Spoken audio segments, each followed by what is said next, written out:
Hello ratbags, it's Jade. Welcome to the Survival Show special. Every weekend I give you an in-depth look at a brand new game or taking a look at some updates for one of the most popular ones. Of course, it's about survival, and Icarus promises to be, in its own words, the future of survival. What is this space game? Now, I've covered this a little bit. It got announced last June. It is made by the creator of dayz, Dean Hall, and his company Rocketworks. They've done a few other bits and bobs. Again, I've covered a lot of this in other videos, so I don't want to go through the history of it too much. But if you don't know, or it's the first time you're seeing this, it is a PvE focused survival game where there are instances, there are worlds that you'll go on and they won't persist or last forever. Eventually you're going to have to escape the planet. The taglines on Steam are explore, exploit, build, escape, manufacture and team up.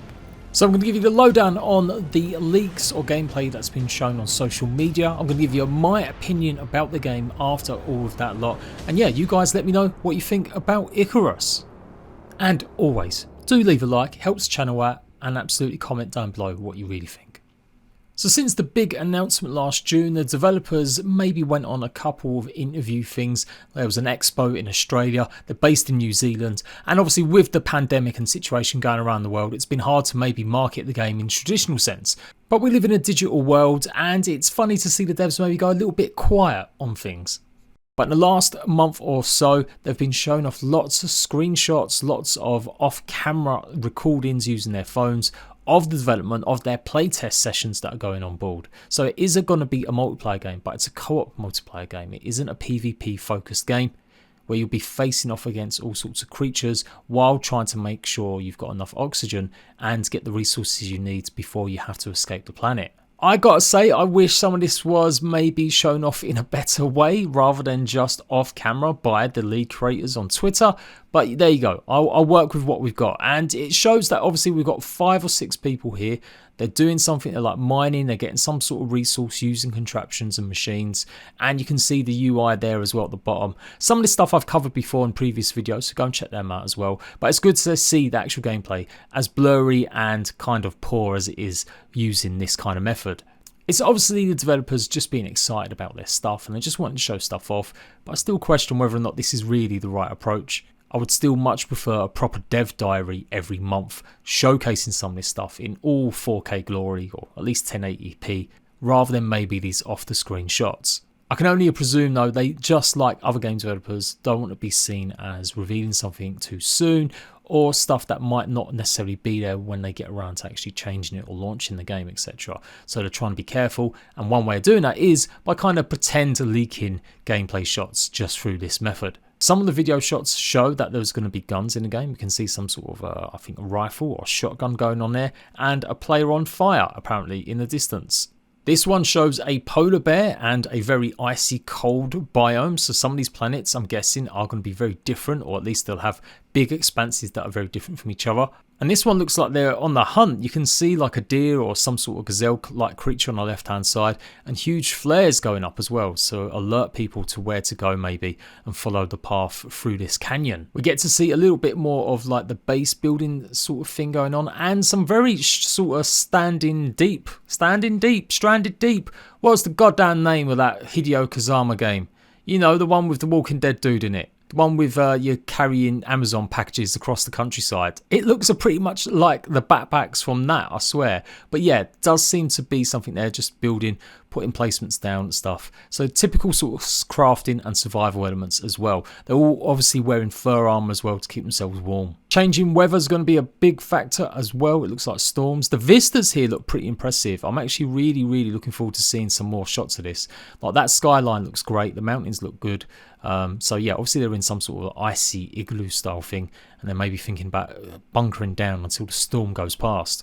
And sunsets just on a vista, obviously making sure they're staying warm as they cook up their meat.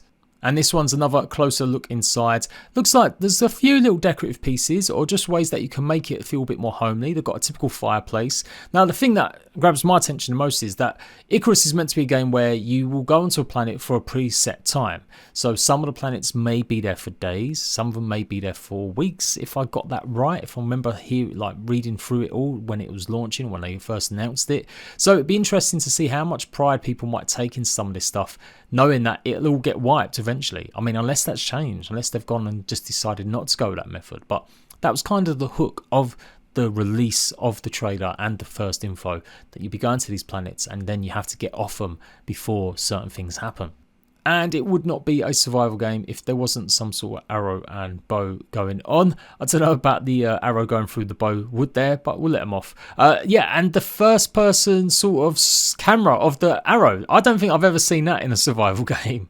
That looks pretty cool. It reminds me of, yeah, one of them shots from like a Robin Hood movie where you follow the trajectory of the arrow. So yeah, I quite like that. That's like a slow-mo, I guess like Skyrim finisher move we got going on there. So Dean Hall was pretty much joking around leaking all this, that no one had stopped him, but here we can see the house and how it's built. Looks modular as well, so it's not going to be completely small individual pieces. It will be a case of being able to put one big slat down as your ceiling, as your roof. Very much like other survival games like Rust and Ark and Conan, etc. And this one I really liked. Again, it's just the animation. The legs look a bit gimpy running around, and the arse shaking there. But the fact that you're carrying a huge, massive deer on your back. So if you want the food for it, you're going to have to maybe bring it back to a proper crafting table or butchery table to really get the most out of it. I like that idea. If that's the case, that is something cool.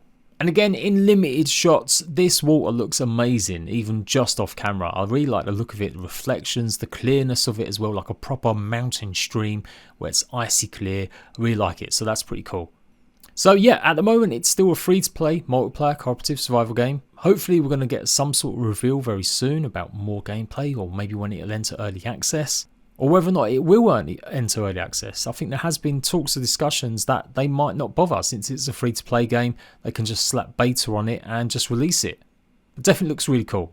So more and more, rather than just be a marketing tool for games that are coming out, I really do want to keep you in sort of touch with what I think about these games as they're developing more. As sometimes I do tend to hype this up, and then when the game comes out I find I don't like it, or I do like it, but you know, there's only so much you can talk about before you have to move on to the next thing.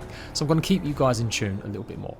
I am concerned about the demographic that this game's going to appeal to, or historically what the demographic would be, which is a PvP style crowd. I personally don't feel like every game needs PvP. In fact, I love the idea that we're trying to lean away from just making DayZ clones or Rust-like games. I love the idea that there's more out there, there's more choice, there's all sorts of original survival games. But of course, anything that the creator of DayZ puts his hand to is going to have a base that follows him and is kind of expecting that kind of gameplay. And looking at this gameplay, looking at the footage, looking at everything that's there, it kind of feels like it should suit that. But market trends and other stuff indicate there is a huge player base that do just want to play with their friends. More and more, ever since actually Fallout 76, dare I say, it came out, there has been a perception that actually, yeah, we don't necessarily need every game to be PvP. It is cool if the game's got compelling mechanics that we can enjoy it with our friends. And this definitely looks like that. It looks like it's got that vibe, a bit like, as they've mentioned, or I mentioned as well, developers have seen a lot of Deep Rock Galactic and they really enjoyed that aspect of being with your teammates and doing something. And so if you could go to this planet and you've all got specialist maybe skills, you know, ways to branch and flesh out the game rather than just be a simple hitting a tree simulator and building a kiln and a fireplace. Also, what is the danger though? What if there's no players are you going to be worried about other than just a few mad looking sort of hyena creature aliens? Do you really need to build these huge bases? Is there going to be some sort of base defense mechanic? Is it just a case of making it cozy while you go and gather your resources and hopefully don't run out of oxygen? So yeah, I think it's a great idea, but I could definitely see there's going to be a bit of negativity or pushback from a historic fan base that maybe think this kind of game should be more PvP focused. Another aspect that maybe is a negative that they could take from games like Fallout 76, which have actually proved popular amongst friends playing that kind of experience together, despite all the bad press and the negative attention it received, it is a decent co-op game that people like playing together now. is the idea that it's free to play, but what kind of way are they going to generate money? Is it going to be purely cosmetic like Rust, where you've got your skins and people buy into them and they make millions, absolute millions from the amount of people buy them skins? But it's a really popular game. For a brand new game, what do you offer? Population Zero was a failed space survival game, most recently MMO. They were going to be free to play for ages, but the grind to get resources was so huge that about 6 months beforehand, they took the feedback from the alpha and they made it a paid experience that you'd gain access to everything. Turns out it was a bit of a scam. That company was run pretty much into the ground by the time it launched, and when it did launch it had so many problems that that game actually is just run off with the money. They've ceased developing it by all accounts, not replying back to anything. That game is dead. It's literally so dead. I don't think even the servers are currently working. So anyway, moving on. Transactions, how does it work? Are we going to get a case where you'll buy supply drops that will give you, 500 wood, 100 metal, and that will give you a chance to start building your starter packs, your starter bases? Is this going to be a boost before you go and just gather and mine and resources? You can do it that way, or you can help yourself out by buying gathering packs. That's the kind of thing I don't like. I don't want this to be a situation like Fallout 76, as I mentioned, where you are buying to progress.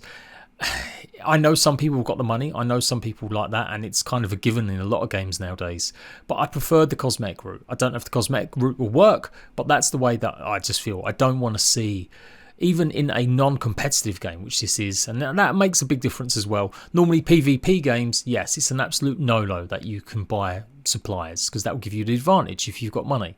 But for PvE, the expectation is that, you can kind of do what you want. If people want to spend money, they can. But it's arbitrary, and I don't want that to happen. I want a way that the developers get money, but I don't want it to be just by gating progress or by making it such a grind that you're forced to buy some of the stuff to get anywhere in the game. So that's the kind of two biggest things there that are kind of puzzling me a little bit. What kind of demographic is it appealing to? Is it going to be strong enough? Is it going to have enough systems to keep PvEers involved? And can it somehow win over a PvP crowd? And how is the actual microtransactions going to work, or the free-to-play mechanics? How is it going to generate money? And what will that affect the gameplay? Let me know if you've got any thoughts about that as well. And I will be back with more info as soon as we get any decent stuff. And don't forget to give me a follow on Twitter. Laters.